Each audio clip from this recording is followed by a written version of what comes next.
యాసంగి సీజన్ ముగిసింది. ప్రస్తుతం పంట భూములన్నీ ఖాళీగా ఉన్నాయి. భూసారం పెరిగేలా చర్యలు చేపట్టేందుకు ఇదే సరైన సమయం. వేసవి దుక్కుల వలన భూమిలో తేమ శాతం పెరిగి భూసారం అభివృద్ధవుతుంది. మరోవైపు పురుగులు, తెగుళ్లను అరికట్టడమే కాకుండా కలుపు మొక్కల నివారణ జరుగుతుందని తెలియజేస్తున్నారు ఆదిలాబాద్ కృషి విజ్ఞాన కేంద్రం శాస్త్రవేత్త రాజశేఖర్.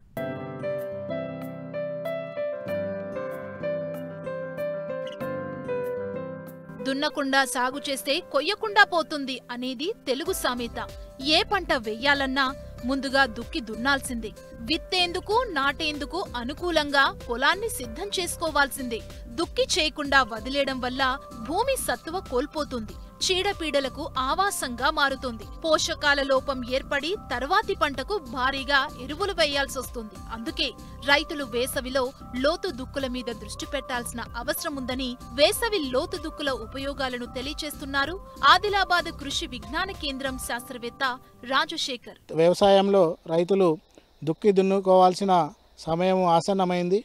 మరి వ్యవసాయంలో మొట్టమొదటి మెట్టుగా ఈ వేసవి దుక్కులు అనేది ప్రతి ఒక్క రైతు కంపల్సరిగా చేయవలసి ఉంటుంది. ఎందుకంటే వేసవి దుక్కుల వలన ఇటు పురుగు తెగుళ్ళ మందు మీద, అదేవిధంగా కలుపు మందుల మీద, అట్లా ఎరువుల మీద కూడా చాలా వరకు ఖర్చు చేస్తూ ఉంటాడు. మరి ఈ వేసవి దుక్కులు చేసుకున్నట్లయితే వీటన్నిటిపైన సుమారుగా 20-30% వరకు ఈ యొక్క ఖర్చును ఆదా చేసుకోవచ్చు. అయితే వేసవి దుక్కులు అంటే ఏమనగా చూసినట్లయితే మరి ఈ ఏప్రిల్, మే మాసాల్లో అప్పుడప్పుడు కురిసిన వర్షాలతోటి ఈ యొక్క దుక్కి దున్ని మరి రేపు రాబోయే కాలంలో విత్తనం వేసుకోవడానికి చేసే దుక్కుల్ని వేసవి దుక్కులు అంటారు. మరి వేసవి దుక్కులు ముఖ్యంగా ఎంబిప్లోతో కానీ రెక్కల నాగలతో కానీ చేయవలసి ఉంటుంది. మామూలుగా రైతులైతే వేసవి దుక్కుల్ని కొంత చేస్తూ ఉంటాడు. కానీ కొంత సమయం లేకపోవడం వల్ల ఈ యొక్క నాగలి కానీ, తర్వాత బ్లేడ్ హ్యారో కానీ, కల్టివేటర్తో కానీ, తర్వాత ఇట్లా కొంత 30 సెంటీమీటర్ లోతులో కాకుండా 10-15 సెంటీమీటర్ల లోతు వరకే దున్నడం వల్ల ఈ భూమి అనేది కొంత గట్టిగా మారడం అనేది జరుగుతూ ఉంటుంది. కాబట్టి తూచా తప్పకుండా ప్రతి ఒక్క రైతు మినిమం 30 సెంటీమీటర్ల లోతుకు పోయేటట్లు మరి ఈ యొక్క ఎంబిప్లో కానీ, అదేవిధంగా రెక్కల నాగలతో కానీ ఖచ్చితంగా చేసుకోవాలి. అదేవిధంగా వేసవి దుక్కులు చేసేటప్పుడు ఏటవాలుకు అడ్డంగా చేసుకోవాలి. ఎందుకంటే ఏటవాలుకు అడ్డంగా దున్నినట్లయితే ఈ యొక్క భూమి కోతకు గురి కాకుండా, అదేవిధంగా వర్షం పడ్డప్పుడు మరి ఆ సాల వెంబడి నీళ్లు బయటకు పోకుండా భూమిలోనే ఇంకడానికి అవకాశం ఎక్కువ ఉంటుంది. కాబట్టి ఖచ్చితంగా ప్రతి ఒక్క రైతు ఈ యొక్క ఏటవాలుకు అడ్డంగా దున్నుకోవాలి.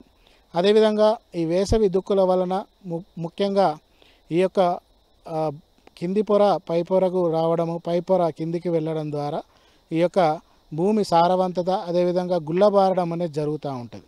సో ఆ గుల్లబారడం ద్వారా ముఖ్యంగా ఈ యొక్క వేరు వ్యవస్థ ద్వారా పోషకాలు భూమి నుంచి మొక్క గ్రహిస్తుంది. కాబట్టి వేరు వ్యవస్థ లోపలికి పోవడానికి ఉపయోగపడుతూ ఉంటుంది.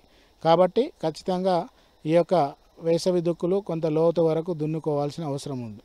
ఇకపోతే మరి సేంద్రియ కర్బనం కూడా ఈ వేసవి దుక్కుల వలన మరి భూమికి యాడ్ అవుతూ ఉంటుంది. అదేవిధంగా పంటకు కూడా మరి ఉపయోగపడుతూ ఉంటుంది. అయితే ముఖ్యంగా ఈ యొక్క సేంద్రియ కర్బనం అనేది పంట అవశేషాల ద్వారా, అంటే ఖరీఫ్లో కానీ, రబీలో కానీ, వేసవిలో కానీ వేసిన పంటల యొక్క అవశేషాలు మరి ఇప్పుడు ఈ వేసవి దుక్కుల ద్వారా కొంత భూమి లోపల పోయి, భూమి లోపల ఈ యొక్క అవశేషాలు అనేటివి భూమిలో కలియదునడం వల్ల ముఖ్యంగా సేంద్రియ కర్బనము, తద్వారా ఈ యొక్క భూమి లోపల ఉండే సూక్ష్మజీవులు కూడా చాలా వరకు అభివృద్ధి చెంది మా మొక్క వేరు వ్యవస్థ దగ్గర ఉండే ఆ మైక్రో ఎన్విరాన్మెంట్ అభివృద్ధి చెంది మరి సూక్ష్మజీవులు కూడా ఈ మొక్క పెరుగుదలకు ఉపయోగపడుతూ ఉంటాయి. కాబట్టి మరి అవి ఆ విధంగా అవి కోట్లాది కొద్ది సూక్ష్మజీవులు కూడా ఈ యొక్క వేసవి దుక్కుల వలన అభివృద్ధి చెందుతూ ఉంటాయి. ఇకపోతే మరి ముఖ్యమైన లాభాలు చూసినట్లయితే ఈ యొక్క వేసవి దుక్కుల ద్వారా కలుపు నివారణ చాలా వరకు చేపట్టబడతాం. అయితే ముఖ్యంగా మరి అన్ని పంటలలో ప్రధానమైనది తుంగ, గరిక.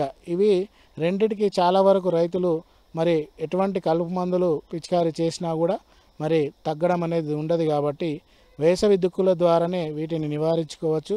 సో ముఖ్యంగా ఈ యొక్క వేసవి దుక్కుల ద్వారా బాగా లోపటి వరకు దున్నినట్లయితే ఆ భూమి 1 ఫీటు లోపల ఉండే తుంగ గరిక యొక్క విత్తనాలు కానీ రైజోమ్స్ కానీ బయటకు రావడం ద్వారా అవి ఎండవేడిమికి చనిపోయే అవకాశం ఉంటుంది. అది కాకుండా మరి చాలా ఏళ్ళ నుంచి తగ్గనట్లయితే ఈ బయటకు దున్నినాక వెంటనే కొంత తేమ ఉన్నాక వర్షం పడ్డాక ఈ యొక్క అమోనియం గ్లూఫోసినేట్ అనే మందుని కూడా పిచికారీ చేసుకున్నట్లయితే 100% సమర్థవంతంగా ఈ తుంగ గరికను నివారించుకోవచ్చు. ఈ విధంగా ఈ కలుపు మందుల పైన కొంత ఖర్చు కూడా తగ్గించుకోవచ్చు. ఇకపోతే మరి ఇంకా అతి ముఖ్యమైన నివారణ చర్య ఈ యొక్క చీడపీడలు తగ్గడం. అంటే ఇటు పురుగులు అటు తెగుళ్ళు కూడా చాలా వరకు పంటలపైన ఆశించకుండా ఈ వేసవి దుక్కుల ద్వారా చేయవచ్చు. అయితే కీటకాలలో 4 దశలు ఉంటాయి. అదొకటి తల్లి పురుగు, అదేవిధంగా గుడ్డు, తర్వాత లార్వా, తర్వాత ప్యూపా దశ. ప్యూపా దశ నుంచి ఈ రెక్కల పురుగు దశ అనేది వస్తుంది. అయితే పంట లేనప్పుడు ఈ యొక్క పంట లేని సమయంలో ఈ పురుగు యొక్క ప్యూపా దశ అనేది భూమి లోపల ఉండి దాని జీవనాన్ని కొనసాగిస్తుంది. ఈ వేసవి దుక్కులు చేసినప్పుడు ఈ భూమి పై పొరల్లోకి ప్యూపా దశ వచ్చి పగిలిపోయి అవి చనిపోవడానికి ఆస్కారం ఉంటుంది. అదేవిధంగా మరి పక్షులు కూడా వాటిని ప్యూపాలను ఇంకేమైనా ఉంటే గుడ్లను కానీ లార్వాలను కానీ తిని చంపివేయడం ద్వారా కీటకాలు పంట పెరిగినాక ఆశించకుండా కాపాడుకోవచ్చు. ఇకపోతే తెగుళ్ళు కూడా కొంతవరకు ఈ భూమి కింది పొరల నుంచి పై పొరలకు రావడం, తద్వారా ఎండవేడిమికి చనిపోవడం ద్వారా కూడా మరి ముఖ్యంగా తెగుళ్ళకు సంబంధించి శిలీంధ్రాలను కూడా నివారించుకోవచ్చు. సో ఈ విధంగా ముఖ్యంగా కలుపు నివారణ, అదేవిధంగా కీటకాల నివారణ, తెగుళ్ళ నివారణ ఈ వేసవి దుక్కుల ద్వారా చేపట్టవచ్చు. ఇక ఇంకొక ముఖ్యమైన లాభం ఏంటంటే భూమి గుల్లబారడం ద్వారా నీటి యొక్క సామర్థ్యాన్ని కూడా పెంపొందించుకునే అవకాశం ఉంటుంది. ఎట్లా అంటే మామూలుగా దున్నకుండా ఉన్నట్లయితే భూమి గట్టి పొరలాగా ఉండడము, తద్వారా నీళ్లు లోపలికి పోకపోవడం అనేది జరుగుతుంది. దున్నడం ద్వారా వేసవి దుక్కులు దున్నడం ద్వారా మరి 1 ఫీటు లోపలి వరకు కూడా ఈ వర్షం పడ్డప్పుడు నీళ్లు లోపలికి పోయి మొక్క వేరు వ్యవస్థ ద్వారా మొక్కను పీల్చుకునే అవకాశం ఉంటుంది. కాబట్టి మొక్క పెరుగుదలకు అదేవిధంగా తేమ ఉంచడం వల్ల మరి ఎప్పుడైనా డ్రాట్ కండిషన్స్ ఉన్నప్పుడు మొక్కను మొక్క సర్వైవ్ అవ్వడానికి అవకాశం ఉంటుంది. కాబట్టి మరి నీటి సామర్థ్యాన్ని పెంపొందించుకునేటట్లు ఈ వేసవి దుక్కులు చేయబడతాయి. కాబట్టి సో ఇక్కడ ప్రతి ఒక్క రైతు కంపల్సరిగా ఈ ఏప్రిల్ చివరి వారం నుంచి మే మొత్తం నెలలో ఖచ్చితంగా వేసవి దుక్కులు చేయవలసిందిగా కోరుతా ఉన్నాం.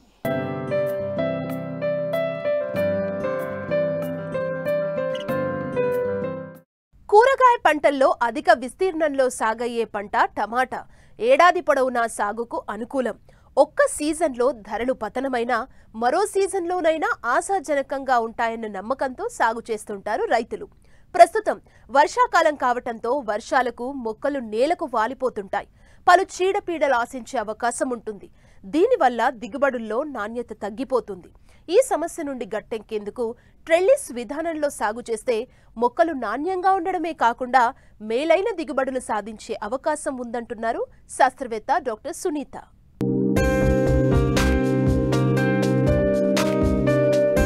టమాటా పంటను సంవత్సరం పొడవునా అన్ని ఋతువుల్లోనూ సాగు చేయవచ్చు. అధిక దిగుబడికి మాత్రం శీతాకాలం మంచిది. బాగా నీరు ఇంకే బరువైన గరపనేలలు ఈ పంటకు అనుకూలం. మురుగునీటి వసతి లేని భూములు, చౌడు భూములు తప్ప అన్ని రకాల నేలల్లో ఈ పంటను సాగు చేయవచ్చు.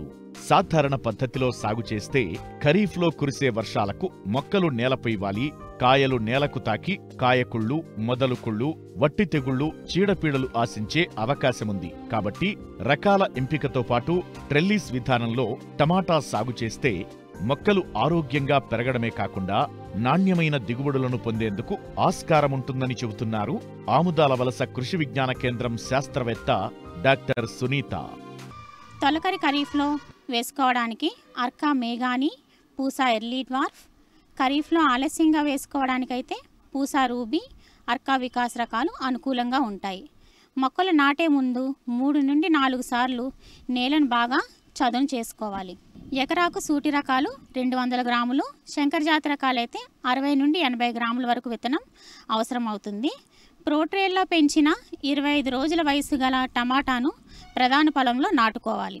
పొలం అంతా ఒకేసారి కాకుండా 15 రోజుల వ్యవధితో 3 దఫాలుగా మొక్కలు నాటుకోవాలి. దీనివల్ల పంట అంతా ఒకేసారి కోతకు రాకుండా దఫాలుగా చేతికి అందడం వల్ల ధరల ఆటుపోట్లను రైతు అధిగమించుకునే అవకాశం ఉంటుంది. ట్రెల్లిస్ పద్ధతిలో మల్చింగ్ మరియు డ్రిప్ విధానంలో సాగు చేయడం వల్ల చాలా ఆరోగ్యవంతమైన మొక్కలను పెంచుకోవడమే కాకుండా దిగుబడిని తీసుకోగలుగుతారు. సాధారణ పద్ధతిలో పండించేదానికంటే ట్రెల్లిస్ విధానంలో టమాటాను పండిస్తే 3 రెట్లు అధికంగా దిగుబడి వస్తుంది. ఈ పద్ధతిలో మొక్కలను ఎడంగా పెట్టి నాటుకోవడం వల్ల మంచి వాతావరణంతో పాటు మొక్క ఏపుగా పెరుగుతుంది. దీంతో అధికంగా కొమ్మలు వచ్చి పూత అధికంగా పూస్తుంది. నేలపైన టమాటా కాయలు ఉండకుండా కట్టెతో తీగ పోయటం వల్ల టమాటా కాత పైనే ఉంటుంది.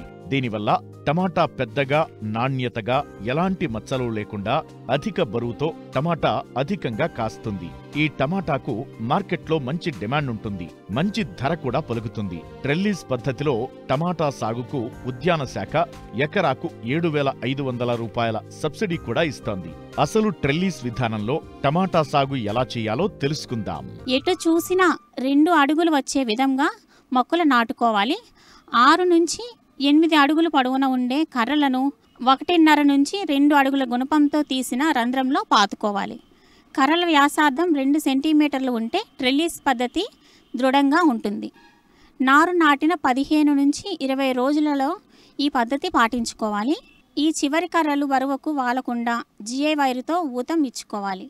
రకాలను బట్టి అంటే హైబ్రిడ్ రకం అయితే 5 నుండి 6 అడుగుల ఎత్తు వరకు పెరుగుతుంది. కావున పైరు నేల మీద పడిపోకుండా స్టేకింగ్ చేయవలసి ఉంటుంది. కాబట్టి కర్రలను కలుపుతూ జిఐ వైరును 4 నుండి 5 అడుగుల ఎత్తులో వీలైనంత గట్టిగా లాగి కట్టుకోవాలి. కర్రలకు మధ్యన 7 అడుగుల దూరంలో వరుసలో కర్రలు పాతుకోవాలి. కర్రకు మొదల నుంచి అడుగు ఎత్తులో ప్లాస్టిక్ వైరును కర్రకు ఇరువైపులా కట్టుకోవాలి. ఈ ప్లాస్టిక్ వైరు మధ్యలో నుంచి మొక్క పెరిగే విధంగా ఏర్పాటు చేసుకోవాలి. ట్రెల్లిస్ పద్ధతిలో డ్రిప్, మల్చింగ్ షీట్ వాడటం వలన మొక్కలు ఆరోగ్యంగా పెరిగి నాణ్యమైన దిగుబడిని తీసుకోగలరు. అంతేకాకుండా నీటి ఆదాతో పాటు కలుపు సమస్య తగ్గుతుంది. చీడపీడలు కూడా అదుపులో ఉంటాయి. కలుపు తక్కువగా ఉండటం వల్ల కూలీలపై పెట్టే ఖర్చు కూడా తగ్గుతుంది. సాధారణ పద్ధతిలో ఎకరాకు 10 నుంచి 15 టన్నుల దిగుబడి వస్తే ట్రెల్లిస్ విధానంలో 25 నుంచి 40 టన్నుల దిగుబడి వచ్చే అవకాశముంది. కాబట్టి రైతులు కొంత శ్రమైనా ఈ విధానంలో యాజమాన్యం చేపట్టడం సులువుగా ఉండటమే కాకుండా మంచి దిగుబడులు సాధించి అధిక ఆదాయాన్ని పొందవచ్చు. అరటి సాగులో దిగుబడులు ఆశించినంత మేర లేకపోవటానికి ముఖ్య కారణం చీడపీడలు. ఈ తోటలకు పురుగుల బెడద అంతగా లేనప్పటికీ శిలీంధ్రపు బూజు తెగుళ్ల బెడద ఎక్కువ. ముఖ్యంగా పనామా, సిగటోక, ఆకుమచ్చ, దుంపకుళ్ళు తెగుళ్లు పట్టి పీడిస్తుంటాయి. వీటి వల్ల చెట్లు క్షీణించి గెల దిగుబడి, కాయ నాణ్యత తగ్గిపోతుంది. ఒక్కోసారి చెట్లు చనిపోయే ప్రమాదం కూడా ఉంది. వీటిని అధిగమించే మార్గాలు, నివారణకు సకాలంలో చేపట్టాల్సిన సస్యరక్షణ చర్యల గురించి తెలియచేస్తున్నారు శాస్త్రవేత్త డాక్టర్ సుధా జాకబ్.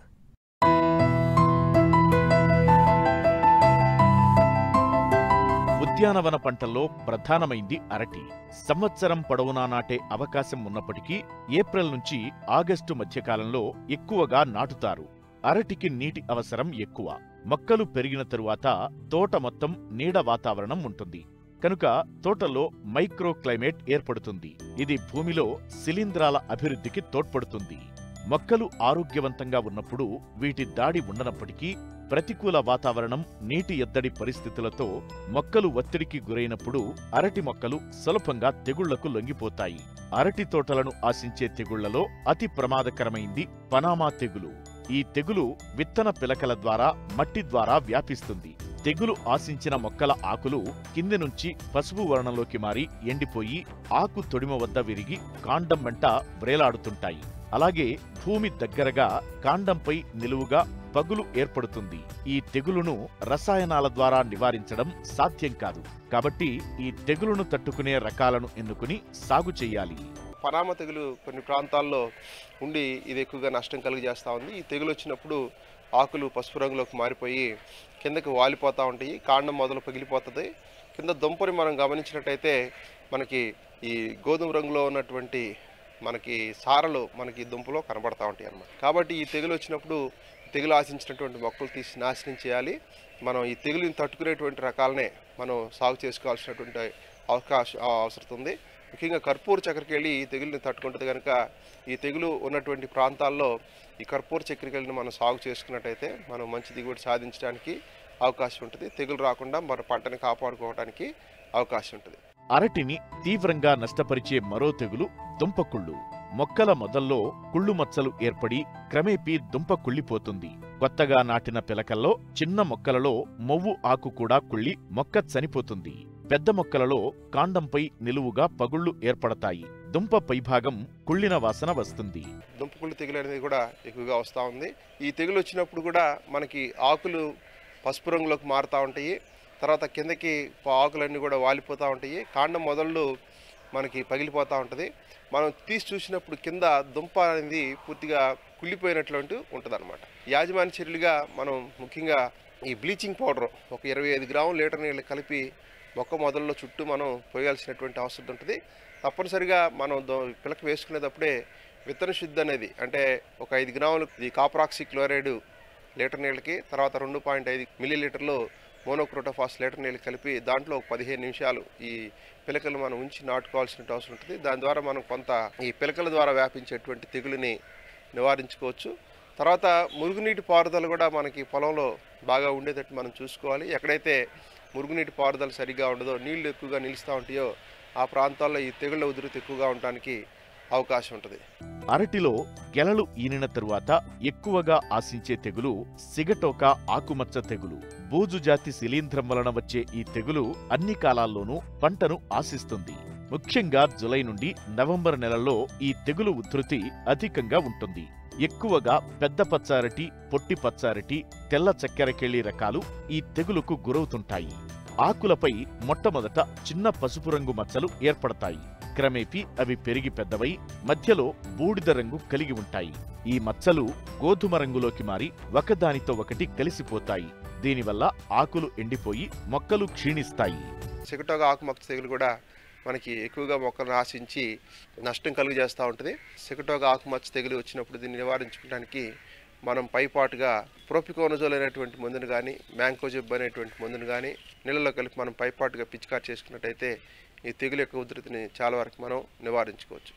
తర్వాత ముఖ్యంగా చాలా తోటల్లో పొటాష్ యొక్క లోపం వస్తూ వలన కూడా ఆకులు పూర్తిగా ఎండిపోతూ ఉంటాయి. పొటాష్ యొక్క ధాతు లోపం వచ్చినప్పుడు మనకి ఆకు కొసలు మాడిపోతూ ఉంటాయి. ఆకులు పూర్తిగా ఎండిపోయి కూడా ఉంటాయి. కనుక దీన్ని మనం గుర్తించి పొటాష్ మన ఎరువుని మనం సరైనటువంటి సమయంలో మొక్కకి అవసరమైనటువంటి మోతాదులో సిఫార్సు చేసిన మేరకు మనం తప్పనిసరిగా వేసుకోవాల్సినటువంటి అవసరత ఉందన్నమాట.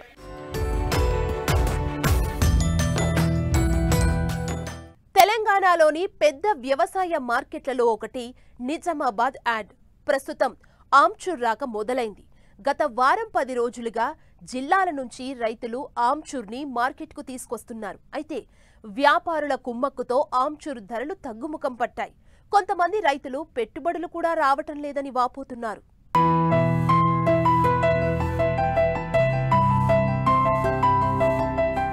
నిజామాబాద్ వ్యవసాయ మార్కెట్ యార్డ్ ఆమ్చూర్ వ్యాపారానికి ఎంతో ప్రసిద్ధి. రాష్ట్రం నలుమూలల నుంచి మామిడి రైతులు ఇక్కడికి ఆమ్చూర్ తీసుకొచ్చి విక్రయిస్తుంటారు. కొందరు రైతులు తమ సొంత మామిడి చెట్లకు కాసే మామిడికాయలతో ఆమ్చూర్ తయారు చేస్తుండగా మరికొందరు చెట్లను కౌలుకు తీసుకుని తయారు చేస్తున్నారు. అయితే ఇటీవల కురిసిన అకాల వర్షాలు, ఈదురుగాలులకు కాయలు కోతకు రాకముందే రాలిపోయాయి. దీంతో ఉన్న కాయలను అధిక ధరలకు కొనుగోలు చేసి ఆమ్చూర్ తయారు చేయిస్తున్నారు. దీనికి తోడు కౌలు, కూలీ, ట్రాన్స్పోర్ట్ ఖర్చులు పెరిగిపోయాయి. తీరా మార్కెట్కు తీసుకొస్తే ధరలు తగ్గించి కొనుగోలు చేస్తున్నారని రైతులు వాపోతున్నారు. 40 years నుండి చేస్తున్నారు ఆమ్చూరు. అదేవిధంగా మా తాతల తర్వాత మేము కూడా కంటిన్యూ చేస్తున్నాం.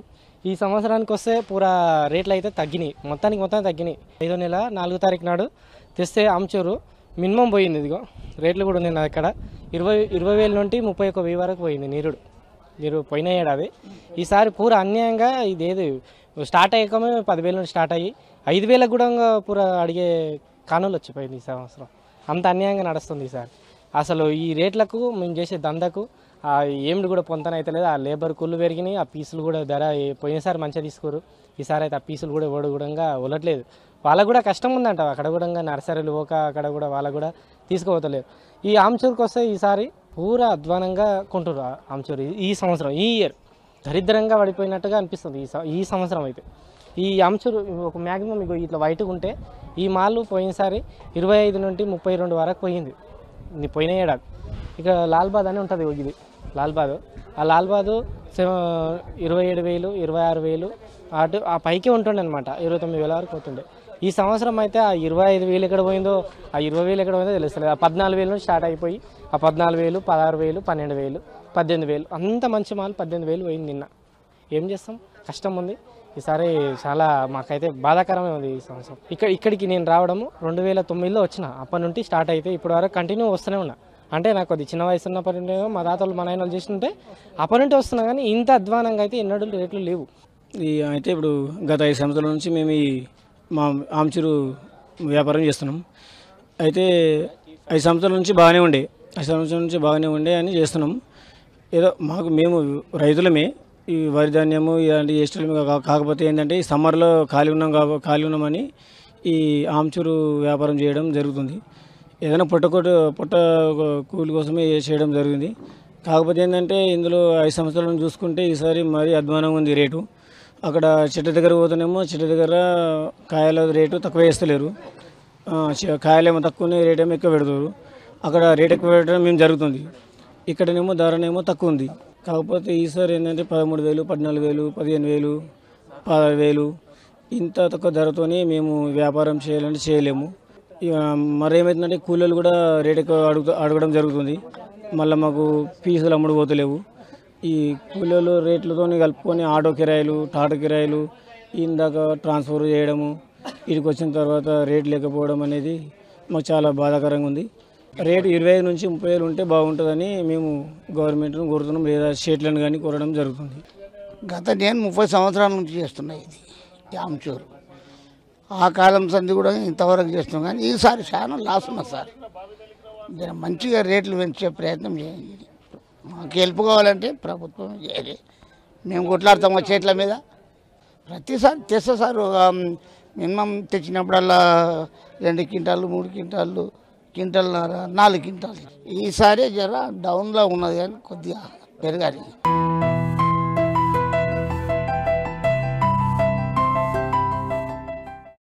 వ్యవసాయంలో సమస్యలకు సందేహాలకు సమాధానాల కోసం మట్టి మనిషి రైతుకు అండగా నిలుస్తోంది. మీరు సంప్రదించవలసిన చిరునామా మట్టి మనిషి, 10 TV, road number 36, Jubilee hills, Hyderabad 500033. మా ఫోన్ నంబర్ 0403010110 8891861111. మరిన్ని ఆసక్తికరమైన విశేషాలతో ప్రతిభ బయోటెక్ సమర్పించు మట్టి మనిషి కార్యక్రమంలో మళ్ళీ కలుసుకుందాం. అంతవరకు సెలవు, నమస్తే.